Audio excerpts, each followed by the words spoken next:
ভয়াবহ অগ্নিকাণ্ডের হাত থেকে রক্ষা পেল রাজধানী আগরতলার জিবি বাজার। জানা যায়, বৈদ্যুতিক শর্ট সার্কিটের ফলে বাজারে একটি ফলের দোকানে আচমকায় আগুন লেগে যায়। আগুনের লেলিহান শিখা চোখের পলকে দোকানটিকে সম্পূর্ণ ভস্মীভূত করে দেয়। সাথে সাথে খবর দেওয়া হয় অগ্নি নির্বাপক দপ্তরে।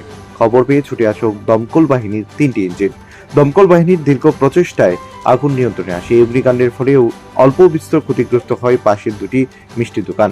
এদিনের ঘটনা প্রসঙ্গে সংবাদ মাধ্যমকে দমকল কর্মী জানান, মঙ্গলবার দুপুর 12টা নাগাদ জিবি বাজারে একটি ফলের দোকানে আগুন লাগার খবর আসে। সাথে সাথে দমকল বাহিনী 3টি ইঞ্জিন নিয়ে ঘটনাস্থলে ছুটে গিয়ে পরিস্থিতি স্বাভাবিক করে।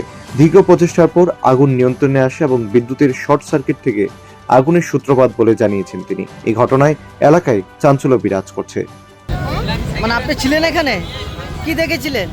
শুধু আগুন দেখছি উপরে, উপরে আগুনটা দেখা গেছে, আর কিছু দেখছি না। আমরা তো এখানে ফায়ার ব্রিগেড এসেছিল। আচ্ছা, কিসের আগুন লাগছে বুঝতে এটা পারছেন? কইতাম পারি। তো আগুন দেখছি, খালের উপরে আগুন ধোঁয়া উঠতেছে, আর আগুন দেখা গেছে।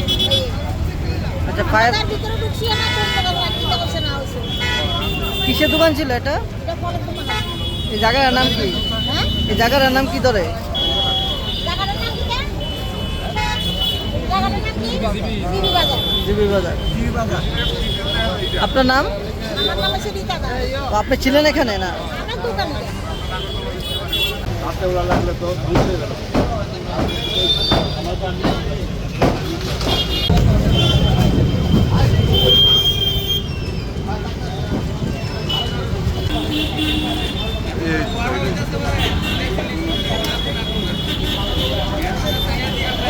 ব্যুরো রিপোর্ট, প্রগতি নিউজ।